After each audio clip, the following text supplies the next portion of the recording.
Hi, my name is Abby Maria. Hi, my name is Saul. Wendell Holland. Brandon Donlin. Shaheen, not Shaheen. Hey everybody, this is Mike Gabler, the Alligabler, coming to you live on Survivor Squared. Survivor Squared. Survivor Squared. Survivor Squared. Survivor Squared. Survivor Squared.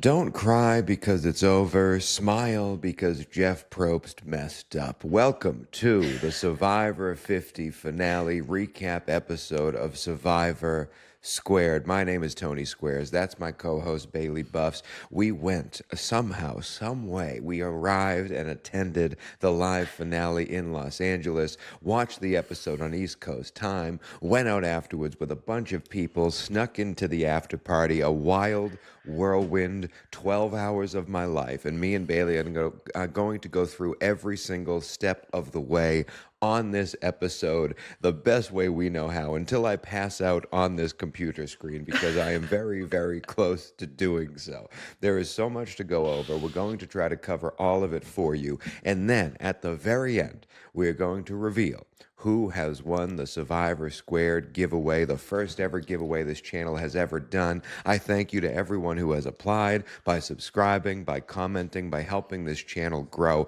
We have had so much fun doing the podcast for season 49 and season 50. And as you can tell, and we'll be able to tell, it has led us to such amazing, amazing opportunities. And that is because of the success we have had on this channel, on our channels on Instagram, on TikTok, Bailey Buffs, Tony Squares. It's been a blast. And I already made a little thank you video on my channels earlier today, and I'll say it again here to everyone that has watched us at any point in this show's run. Thank you so much, because what we did yesterday was worth every hour I've spent editing every single video, every hour I've sat through the Paramount app crashing on me to try and boot it back up so I could watch all the Survivor seasons. Everything that's gone on for the past 15, 16 months led me and Bailey to last night, and it was such an amazing, amazing evening. But Bailey, how are you feeling? Are you alive? Have you survived? You're moving today. There's so much going on.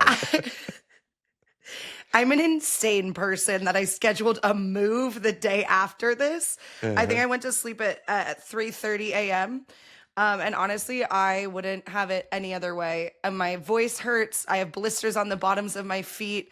My hair is a crow's nest. You can't even tell. It's still in a little bit of a partial beehive from last night.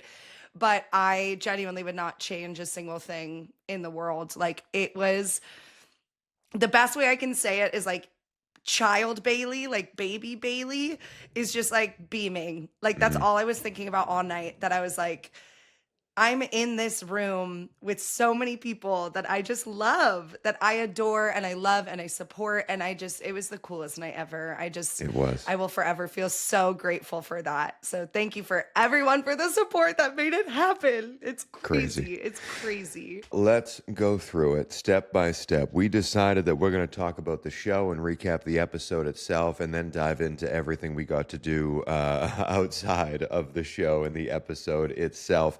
But Bailey, obviously the winner has been crowned. Survivor 50 is over. 24 people came, only one left standing. And I thought the finale, even though people might have their gripes about certain players or the way things went down, they might disagree on who won the thing at the end. It should have gone to someone else. I thought the finale itself was really, really awesome television. From Tiffany in the beginning to the middle section with Rizo and Jonathan in fire making, to an excellent final tribal council, in my opinion, where the back and forth between two warring factions on the jury, both trying to make the case for their champion. It was awesome, awesome theater. But let's start with the person who came out in fifth place. Tiffany opens up the episode very angry and arguing with just about everybody.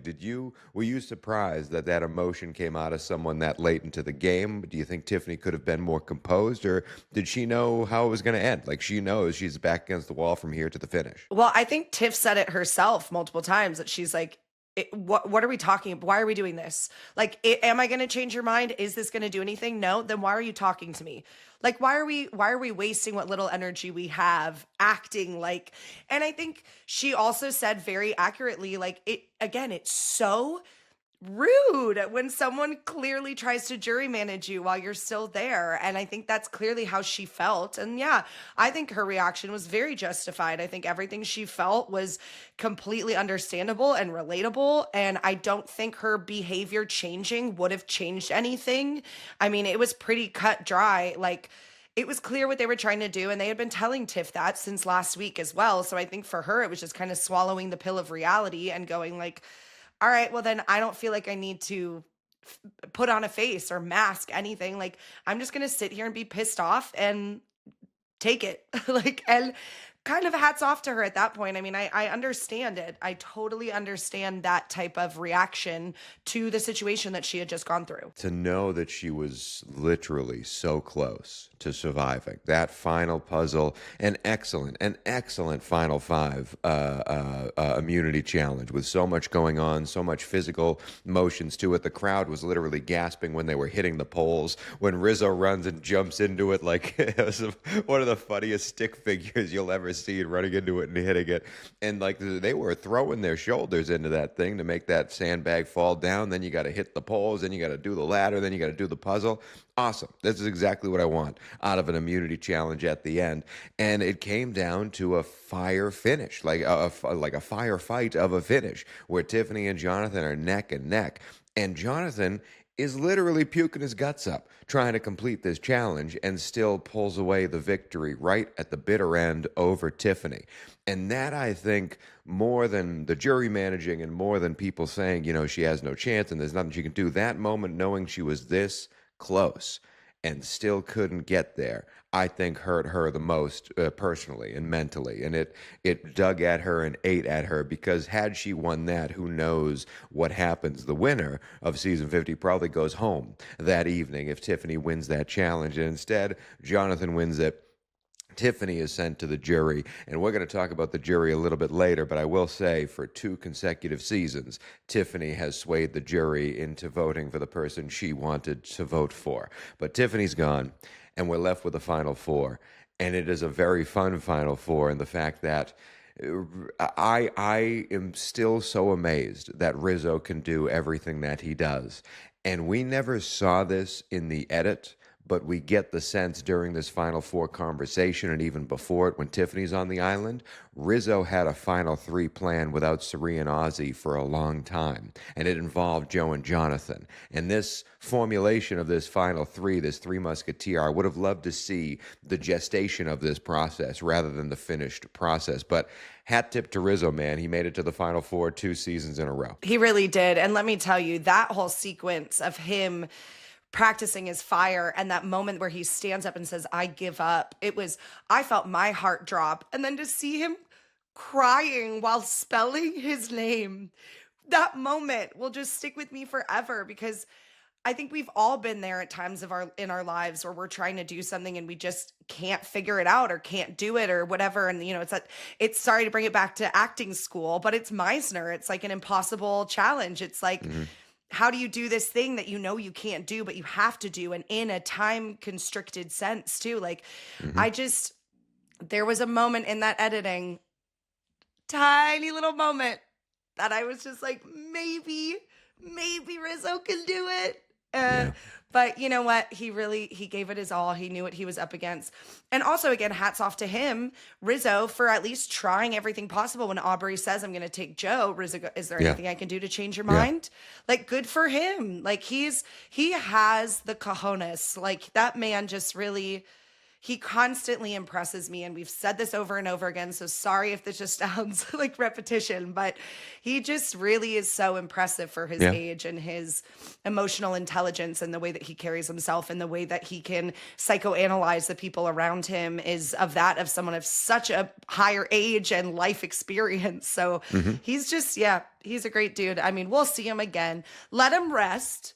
Let this boy Yeah, take give him some some time off time. and Yeah. eat some food and chill. Yeah. But let's bring him back in a couple seasons. I will say, before we even get to the fire making, the reason why Aubrey chooses to put them in fire making is because she wins the Final Four immunity challenge, which we all voted for. Samotion is the one that wins. It's what me and Bailey wanted to see happen, mostly because the other options they gave were old school options, but weren't very good challenges. I don't want to see them hang on to a stick and the first one to move loses. That's boring. Samotion is anything but boring. And it's also a challenge that I've said on this channel before. I believe they would construct a statue in my honor if I were to play that challenge in real life. And the fact that Aubrey said she ordered one off of Etsy and had it delivered to her house just in case she got there, hey, hat tip to you. She wins with, I believe there were 5 balls in the machine. She comes out on top and solidifies her victory right then and there. The emotion, you talked about Rizo crying, the emotion that came out of Aubrey when she won that challenge, knowing she's going to beat these 3. No matter what the challenge is, she's going to beat these 3 in Final Tribal. At least she feels confident that she can outtalk these 3. Her story is better than these 3. And that she knew right then and there that she had won Survivor 50 and accomplished this Herculean task by winning that final challenge. And on the other side, the other person's emotions and reaction that I was garnering was Joe. Because for the second season in a row in a Final Four, Joe loses Samotion. He lost it to Kyle in 48. He loses it to Aubrey in 50.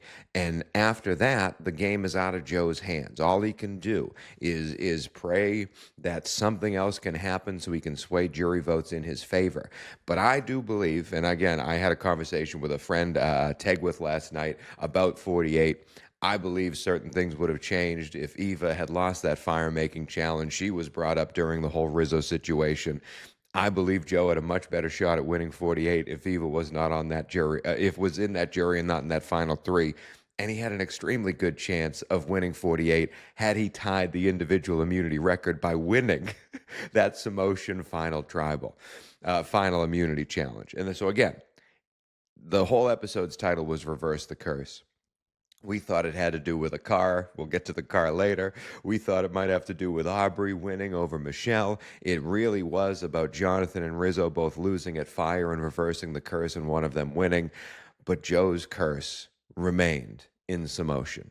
And that was, to me, watching that over again, because I watched it back earlier today, that was tough to watch because you can see in his eyes like he let one go. And it was pretty sad to me, Bailey. Yeah. I mean, I love the person Joe is. I know we've been a little critical of his gameplay this season, but he really is a stand-up guy. And whether or not you like the edit, this fool edit maybe that we've talked about, you know, him kind of getting like, I just think at the end of the day, like he really is a stand-up dude who does the right thing. Like, again, that moment where he did decide to help Rizo, the moment where he did decide to help Eva, like he puts the game second sometimes and puts the humanity first. And I just will always have mad respect for him. And yeah, it's rough to see people go out in the same fashion because it's like Ozzy. I mean, you just know that that's going to sit with them for so long. And I mean, I think it also goes back to like Tiff, like when she lost that challenge, like that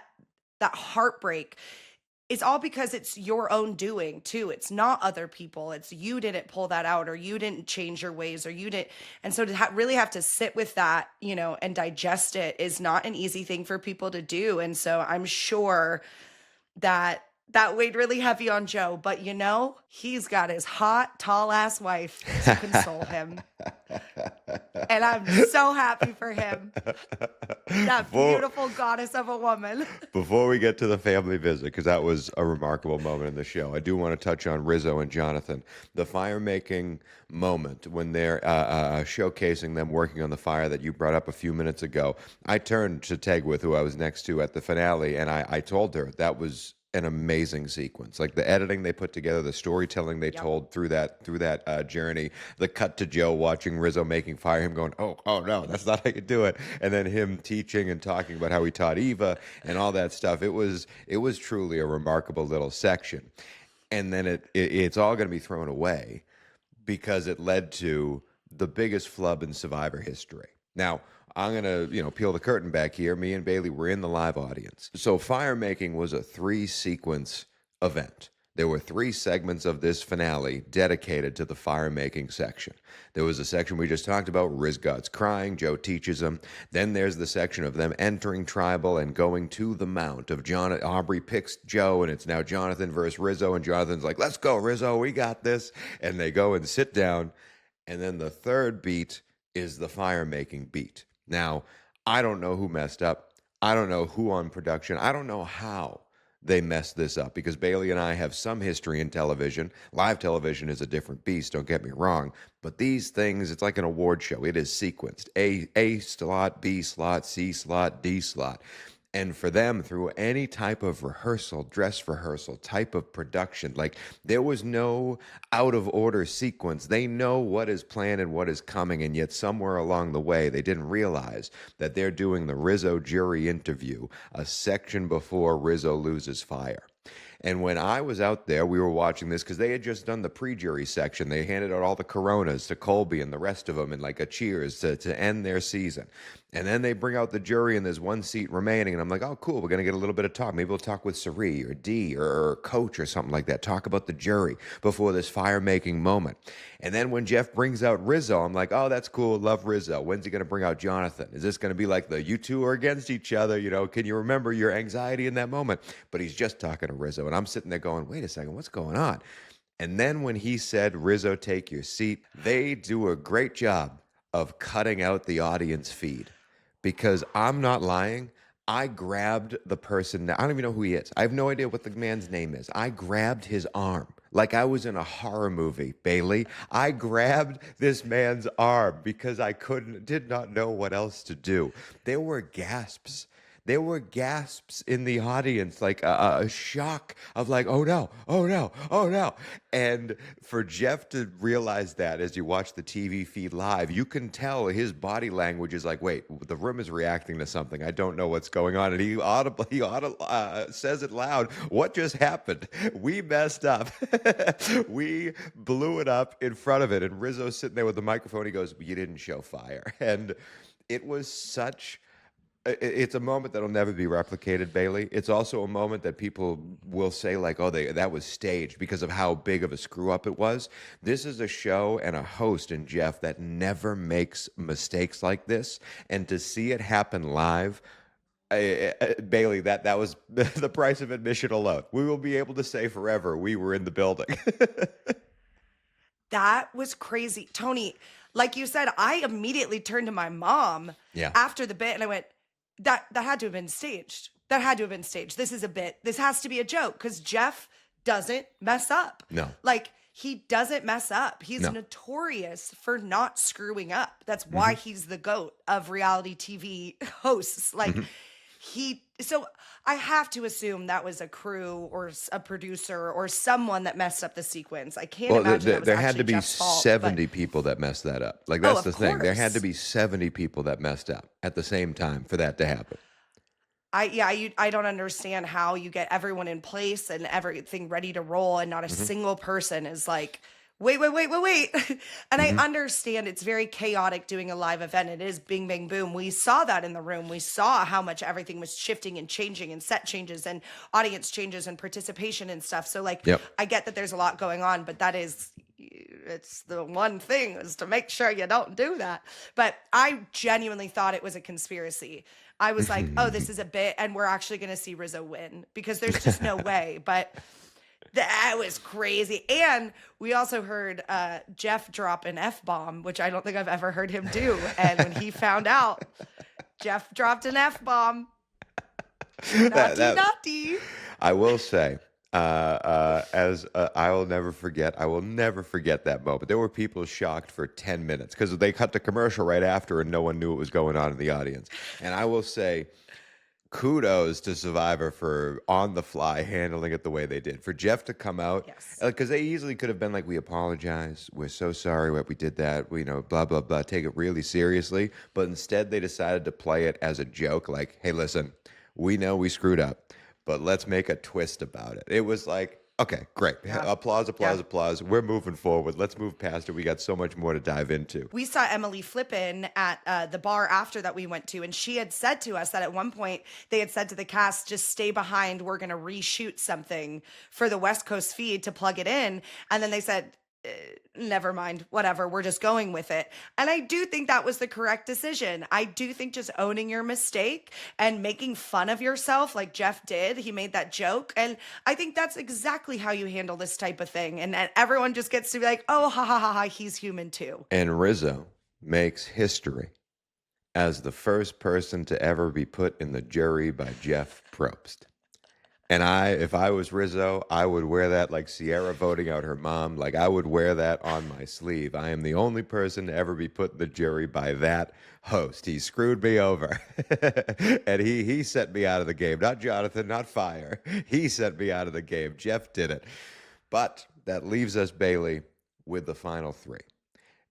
And the return of a family visit, which made me tear up. To see Jonathan, like a boat's coming, and then Jonathan sees it before everybody. I think that's my brother, and it's awesome. Aubrey's mom is the cutest little old lady you've ever met. As we said, Joe is hot, tall wife, who I met in person, very tall, extremely attractive, and very, very tall, like towers over me. And then Jonathan's brother there as well. Like we were yearning for a family visit to return. And they waited. They held that nugget. They knew how much we, the fans, wanted the family visit to come back, and they held that nugget to the very end, the literal last section before we go to the final tribal. And I thought it was well done, Bales. It stinks that, Rizzo's mom was there and didn't get to see him, and there's stuff coming out online about that. That's very sad. At the same time, that happens with every family visit, and yet this one works so well with the three of them that were there. It's a deserving finish to have that breakfast with their loved ones. Yeah. And I think as opposed to some past seasons where we've seen those visits where it can be really inspiring or motivating or fueling, it almost felt like this was just more of like a warm hug. You know what I mean? It wasn't as much like here's fuel to get you through the rest of the game. It was more of like, hey, you did it. You made it. Congrats. Here's some comfort and go do your thing, and I thought it was handled so well. And that's always been one of my favorite parts of Survivor. And I was just heartbroken when they took that away. Obviously, I understand because of the pandemic, but I'm so glad that it came back. And it's time to keep it back. Like, no, it is time to keep it back.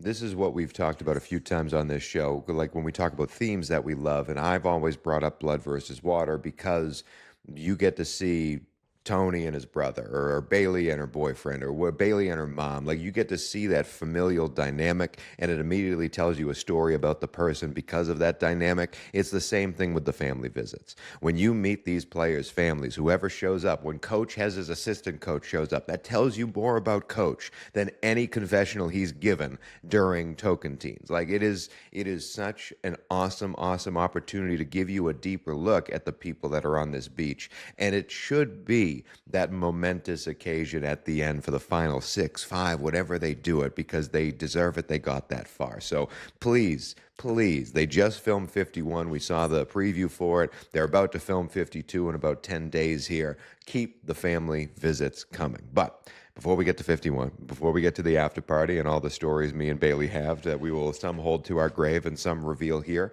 we need to talk about Final Tribal Council. Jonathan, Joe, and the middleman herself, Aubrey. I thought all of them did really well during Final Tribal.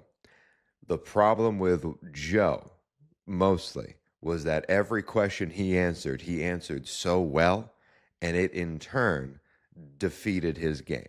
Because he talked about how he wanted to play differently. There were reasons he wanted to play differently. He had to lie. He had to do all that stuff. And Emily tries to say like every vote had to go through Joe because Joe played it that way. But Cirie really defeats him with the whole Joe-tation thing, which sort of comes as a surprise to Joe.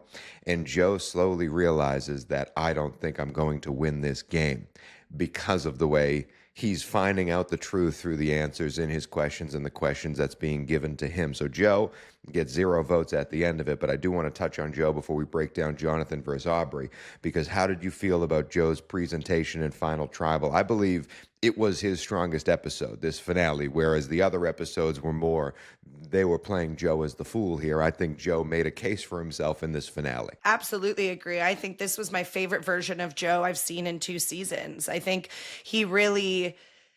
he just explained himself well. He defended himself well. He gave insight into some of his decision making. And he also was very introspective and transparent. I love that in the moment was able to understand what he did wrong or could have done better, or where maybe he did flip, or, I thought he was fantastic in his final tribal. I did unfortunately think there was, of course, no way in heck that he was getting any votes. I mean, that was made pretty clear by the jury. I mean, that was made pretty obvious. And so, I don't know. Again, hats off to Joe. He really did his best. And honestly, I also loved, of all people, Devin's kind of being the one multiple times interjecting, being like, Joe, we'll get to you, Joe. And Joe, can we hear from you next? And please take a second for Joe. I loved that moment. I thought that was really cool for both of them to kind of almost have a little bit of a reconciliation in that moment. Listen, he got 1 vote over 2 final tribal councils. That means he has the lowest amount of votes out of anyone who's been to multiple, 1 behind Russell. He also has never been voted out in 2 seasons, a Michelle Fitzgerald record that he now shares with her. And at the same time, he says it himself in a great way to lay it out there. In 2 seasons, he's had his name written down once. And that is quite the accomplishment, that even though he was a huge threat on 48, and like a huge threat on 48, and then in this season, he goes all the way to the end. He starts racking up immunities just like Tiff. And Tiffany says it on the way out. They fist bump Joe. They don't fist bump me. Joe never had his name written down this entire season 50. And didn't have his name written down before Final Tribal, and also didn't have his name written down at Final Tribal. But hey, he still finds a way to survive in this game and make it all the way to the end. Now, Jonathan versus Aubrey is a different story. We've debated on this channel for the entirety of this season, Jonathan's gameplay, because it's been directed at us. They have showcased Jonathan's gameplay straight to camera from step 1. He comes onto this island saying, I am coming, knowing I am a physical threat. I cannot only be a physical threat. I need to be strategic. I need to be social. And we see that throughout the entirety of the pre-jury stuff. He's making friends with people that we didn't expect him to click with, the Camillas, the D's of the world. He's also easily in bed with the Stephanies, the coaches, the Chrissies of the world. As it goes on, he sees that he gets lied to about the Charlie vote, comes after Camilla. He comes after D. He sparks D's argument. But we don't not just see this happen in real time. He announces it to us. He gives us the play-by-play on every single move he makes. And then at the very end, he beats Tiffany. That should not be forgotten in this whole thing. Tiffany was on a heater.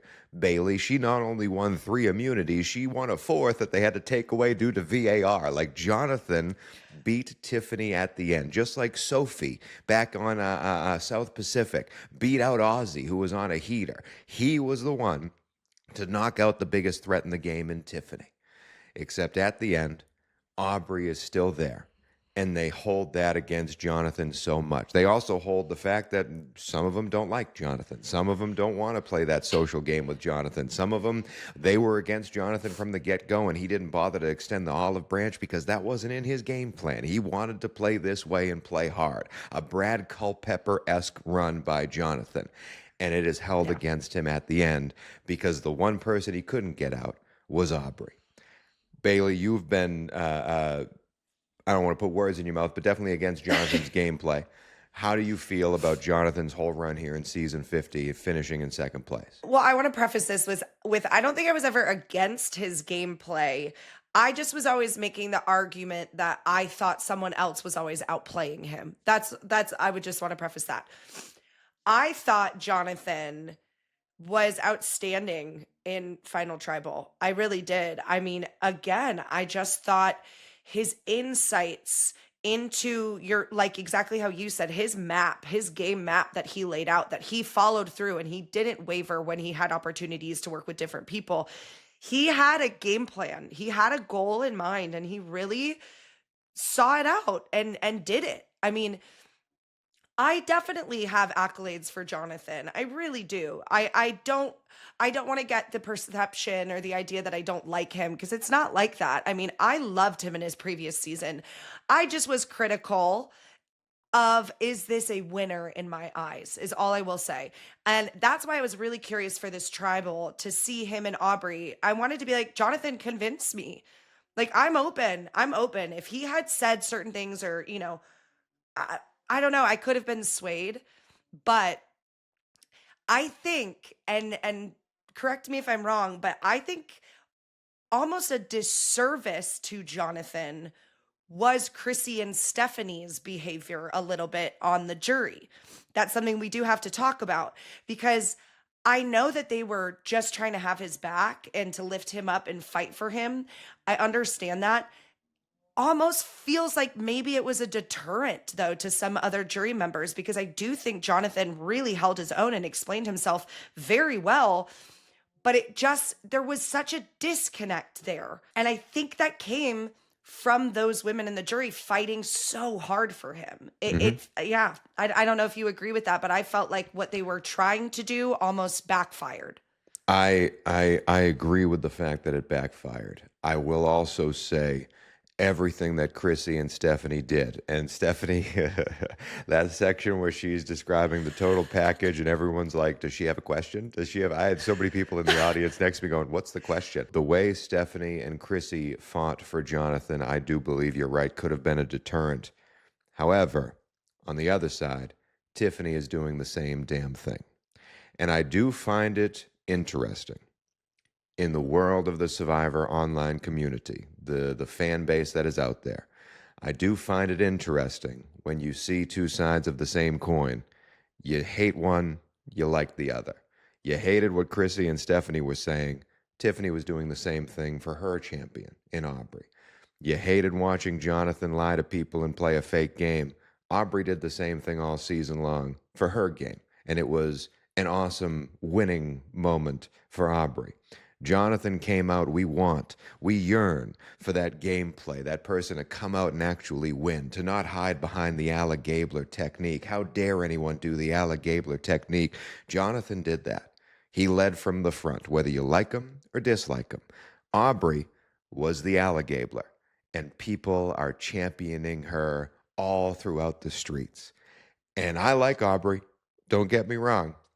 I just find it very interesting that people continuously will see two sides of the same exact piece of paper and hate one and like one because of the people that are holding the paper. I hear you, but I don't disagree, but I think there is something to be said with, there's a lot of gray area to all of that stuff too. It's not the exact same side of the coin. There are differences, but I do hear you. And I agree, even with the Tiff thing, like at Tribal, I was glad Rizo turned around at one point and said like, no, like Tiff, let them, it's their time, let them do their thing. And it's right. Like, someone said I think Tiff was the one that said to Steph, is that a question? And it was like, D was like, hey, this is our time. We get to do with it however we want, agree or disagree. Yes, it was clear what Stephanie was doing with her time, but like that was her choice to do that. And she's absolutely able and capable and willing to do that. And Sari did it for Aubrey. Sari did the same thing for us. Sari made Aubrey's case for Aubrey. And Sari's allowed to do that, But at the same time, it's interesting to see people see Sari do that and see Stephanie do that outside of Survivor aside. In game, it's interesting to see those people sort of react differently to the same version of the argument from different sides of the argument. That's all I got to say. Aubrey, though, for sure, comes out on top, 8-3-0, showcasing that she played the best game, and she tells her story to the nth degree. I will say a buddy of ours, Phil from the Survivor Specialist, when Christian asked the final question of Final Tribal, which me, the newbie Survivor watcher, saw and went, this is great. This is excellent. This is what I want from this final question.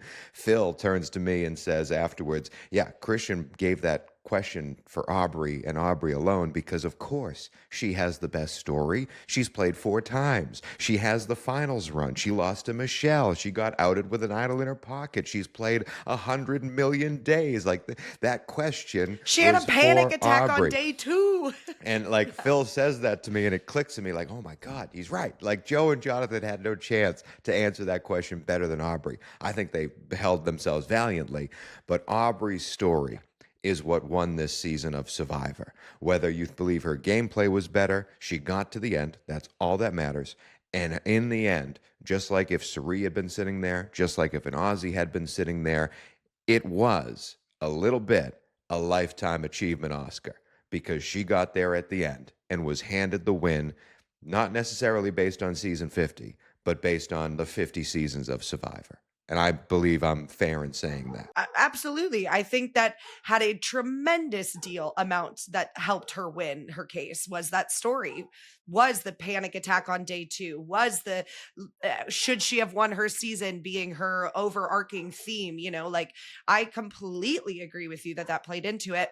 But I also think that played into a lot of people's game. That's been a topic that we've discussed, I think, almost throughout this whole season of coverage of like the Ghost Island, the haunting that comes with it. And so I do think that was a prevalent theme throughout the whole season. So it made sense to me that was part of the finale and was the part of the factor in what made Aubrey win. And that is it. Aubrey is the champion. We cut back to the live audience. She gets the car. She goes outside and it's hidden on a rock. She's beeping it. Cirie wins the Sia Fan Favorite Award. Easy. No one else is going to win that award. They might as well just hand her the money.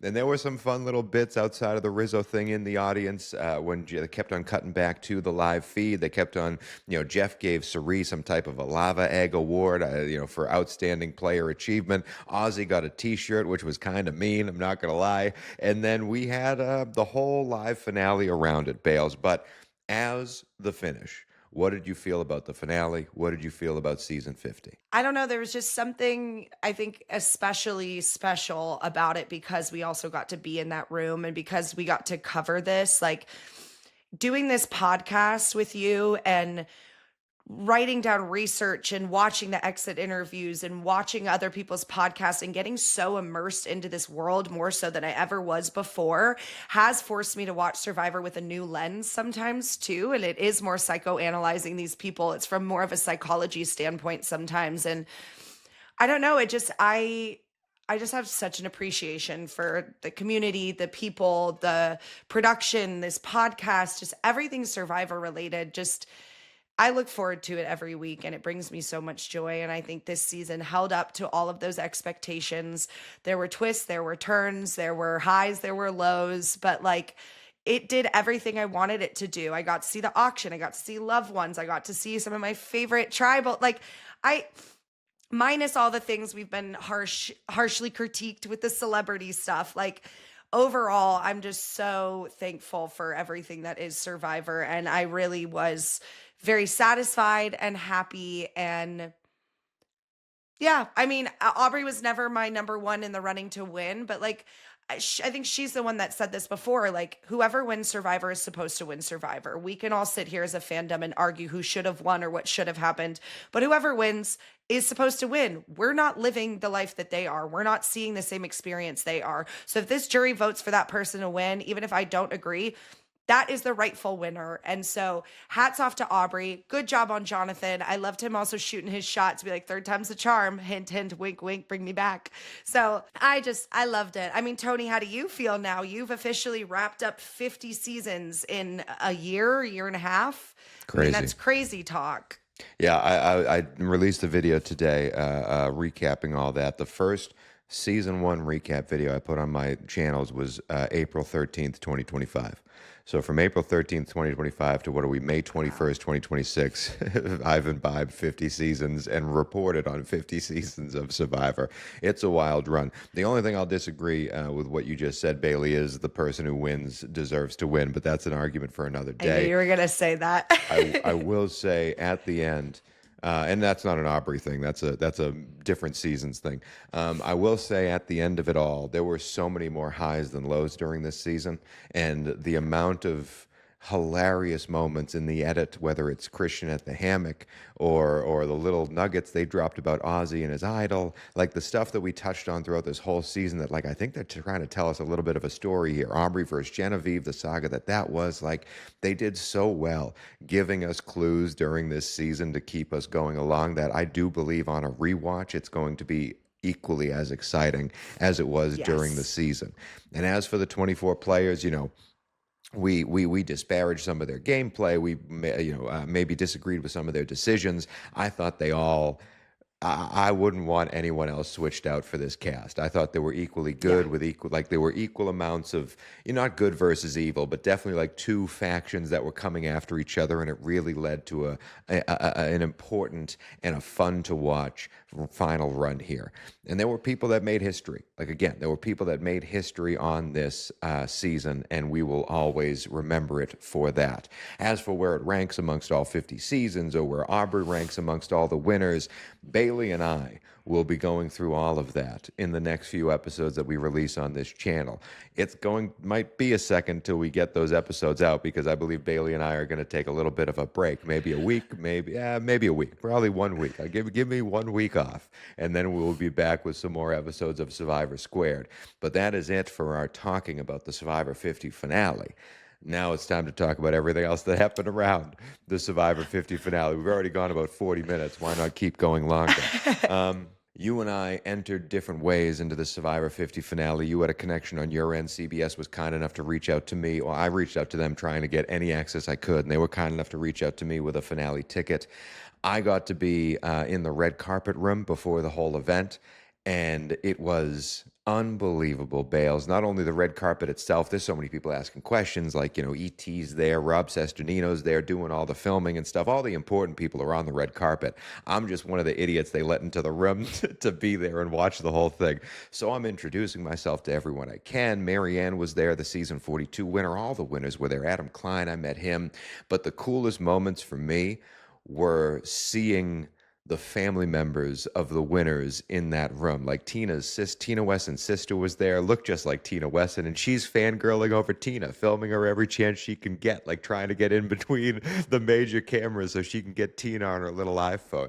And my favorite conversation I had was with Vesepia's husband, Jerome, because me and Jerome were doing the same thing. I was over there taking pictures of, like, oh, there's Rick Devens. Let me take a photo while he's doing that interview. That's a cool one. Maybe I can post that later. And he's doing the same thing, taking photos. And he makes a comment to me about, like, she's going to want to see these photos. She's going to ask, did I take any photos? Here I am. I'm taking photos. And I'm like, oh, who are you with? And he goes through this whole thing about how him and Vesepia met, where they live now, the businesses that he runs, how they watch Survivor together, and she gets mad at him because he asked too many questions. I was like, this was such, for someone like Vesepia, who is like a legend in the Survivor world, especially because she's been missing. She's been gone. People want Vesepia to come back. To see Vesepia on that red carpet and how much adulation was thrown at her, but to also hear the side of Jerome's side of, like, how they still hold Survivor so close to their hearts and they watch it together on Wednesday night, decades after she participated on it. It was such a cool, unique experience, and it was similar throughout almost every winner that was there. The loved ones, it is a family show. Like, I know that's as corny as you can get. It is a family show, and it brings all these people together, whether it's Boston Rob and Amber and their 4 children, whether it's Mark Burnett and Roma walking through and everyone wanted to take a picture with them. Like, there were so many. Adam Klein bringing his brother, who came on the family visit on Millennials versus Gen X and is there again, at season 50 finale. Like, so many of these people bring the people that matter most to them, and to see the family members fangirl over their, relative on the red carpet, it's so awesome, Bales. It was so awesome. That whole room, was just incredible. There were even some celebrities there that were just there on their own accord. They weren't being paid to be there. They're just Survivor fans. Like, Adam Scott was there. I got a selfie with him and talked to him for a second. Like, Gail King, obviously she's CBS, but, like, it was just so cool. Like you said, like, Survivor transcends any type of boundaries, I feel like, when it comes to audience. Like, there's something for literally every person from every walk of life, from any ethnicity, sexual orientation, like, whatever. Like, there's everyone is represented at some point or another. And I love that even like Rizo called that out. He's like, I'm the first Albanian to come represent my community and do this. And it's like, Survivor's done that for so many years. So to have such a melting pot of a room filled with loved ones, with kids, with elders, you know, with just tons of people, like it just was so charming, and it's so endearing. And again, just speaks volumes for why this show has had the success that it has and that's been able to run for so long. Like everyone in that room just wanted to be there to support this thing that we all mutually love. And that's so cool. That's just like humanity and community at its core. And I live for that. I love it. In the room itself during the live finale, it was obviously a lot of energy, a lot of people there. I thought it was packed room. I am a larger man, and sitting in those seats was not the most comfortable for me, but it was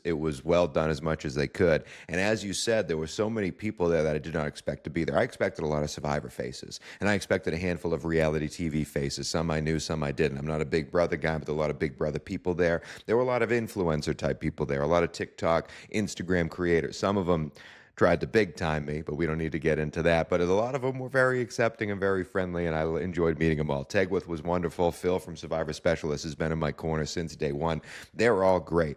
But it was so weird to me, and I got to tell my sister this, she doesn't even know. 2 rows behind me were the Boy Meets World crew, Pod Meets World crew. I was like, what? Ryder Strong? Like I used to laugh at you guys. Who was the older brother? Corey's older brother, Eric? Like I used to laugh at you guys all day long, and now like their whole families is there. Right in front of me, I think a Link from Rhett and Link. I think it's Link, or it's not Rhett, but it's one of those two from their famous podcast. His whole family's there, and the little boy's turning around to Tegwith. He's like, oh, I watch your stuff, and he watches my stuff. I'm like, dude, this is amazing. Like I watch your dad's stuff. Like it's so weird to see how much Survivor infiltrates so many different parties. You know what I mean? Like so many different worlds love this show and talk about this show. And Survivor 50, in a nutshell, did what its modus operandi was. It did what its objective was, where it got Survivor back into the zeitgeist a little bit. It kind of floated itself back out there to be the powerful figure that it is. It's a show that has run for 26 years. That's unbelievable. And whether the ratings go up and they go down, it is a staple of American television culture. And you can watch it on season 1, 2, and 3, leave for 10 years, come back later, and it's still going to be there. And Survivor 50 kind of showcased the power that it has a little bit, because like you, I don't think they reached out to Rhett and Link and was like, hey, you guys want to come? Like the Pod Meets Father, they talk about Survivor on their show, the Boy Meets World crew. Like Adam Scott is a Survivor fan. Like they wanted to be here because they are fans of the show. And that's all Survivor needs to do, is sort of pull back the curtain and say, you're watching on your couch in Kansas. So are these people. And we're all watching it because we all love Survivor. And that to me was really fun. Like that was probably the funnest part, to be like, oh man, this is a big effing deal. But Bales, you got there with your mom, and you guys have been watching this since the jump. Yeah, since day one. It was so cool to get to bring my mom, because I know we've touched on it previously before, but Jeff Probst was someone that was very prevalent in my life when I was a child. He was very close friends with my mom and my dad growing up. And so, again, just so full circle, like for us, it's been truly something we've been so invested in since day one, because we had a different reason to start watching it. Like most people are like, oh, what's this show? Let me check it out. We're there to support a friend who nobody knows. And, you know, my mom was telling so many stories last night of Jeff like rehearsing his iconic lines in our living room, going, does it sound weird if I say the tribe? Should I say the tribe has spoken, or should I say the tribe has spoken? Like, you know, and he's like rehearsing lines with my mom before, and now 26 years later, it's like iconic. Like people get tattoos of the things that he says, you know? And so this has been such a huge part of my life for so long. And so to get to share that specifically with my mom sitting right next to me too was so special. And my mom's the life of the frickin' party. I kept losing her at the after party. Yeah. She lasted longer than me. Yeah. That woman was like, I just kept turning around, and she's like whispering in Tiff's ears, and they're holding hands and like whispering with each other. And I'm like, are you best friends with Tiff? Like what? Yeah. But got it from my mama. So love that woman. Well, I will say after the show airs, we're all hanging out outside. I see a couple of Survivor people. I ran into Eva Erickson. I met Davey and a couple of people that I've only met online. Like Eva Erickson's been on this show. That was the first time I met her in person. It was so cool to see that. And then we're sitting there, and Ben Katzman's walking around, and me and Bailey are like, I wonder what's going to happen after. I know there's an after party.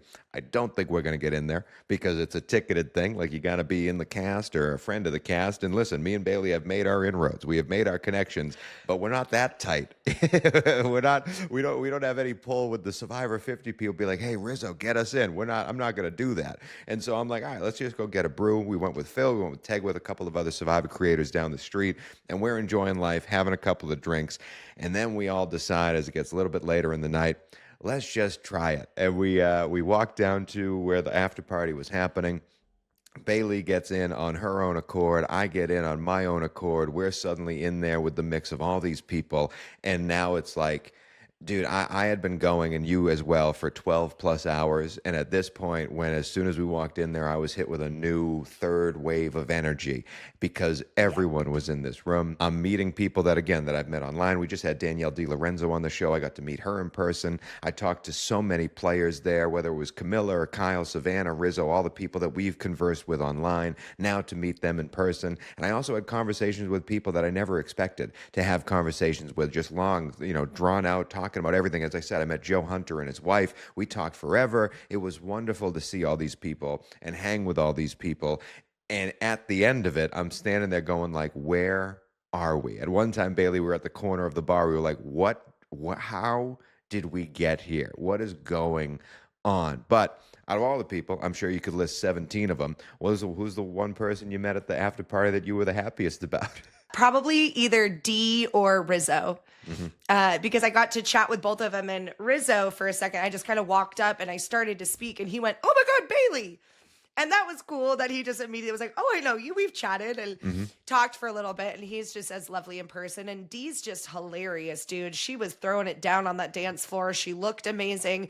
Her friends were amazing. I was dancing with some of her girlfriends there for a second. Like, they were probably the life of the party. I probably had the most fun getting to chat with them. But again, everyone was amazing. This is the theme that I've had since this beginning of this Survivor run. Like, I would not be making these videos, A, if no one watched them, but also B, if like this community hasn't opened itself up. Like, not just the fans, but also the people who are in this game, in this world, who have played Survivor. Like, there are so many of them that have opened up their arms to us and been so welcoming and been so giving. Like the Kelly Wentworths of the world, who's a huge creator and a huge name in Survivor. She's been so helpful to us. Even Phil and Tegwood, like, they've been so helpful to us, starting out this world and diving into it. And then being at this after party, it continued. Like, we should not have been there. And there were so many people that were happy we were there, and we were able to talk to whomever, just share a drink, share a conversation with whomever. It was something else, dude. It was really, really something special. else. Yeah. And I mean, I basically snuck in, and I still felt like I was supposed to be there. Exactly. Do you know what I mean? Like, and I think that's the testament. We won't tell to what anyone you're how saying. we stuck in, but just I know didn't that we actually. got in there.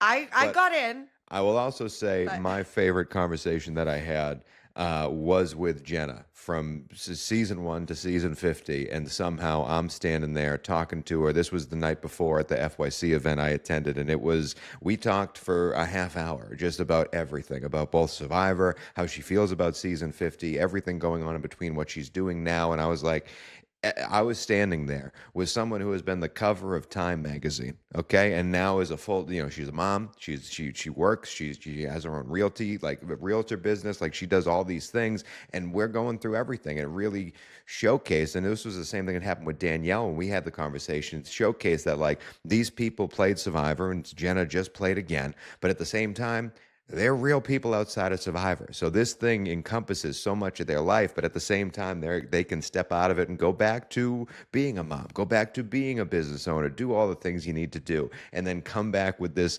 engine of Survivor that never truly stops. And it was so cool to hear that perspective of someone who has been there from Jump Street till now, and to talk with her and talk her ear off and listen to all the information she could give me. Such an amazing personality and such a great sense of humor. That was the moment to me that I'm going to remember and be like, damn, we did it. I watched season 1 Borneo, and now I'm talking with Jenna at the season 50 premiere party or whatever. Like, what? Don't know how it happened, but we did it. We somehow did it. But Bailey, We did it. I think that's a long enough conversation about the Survivor 50 finale. The finale went on for 3 hours. This is about an hour-long podcast.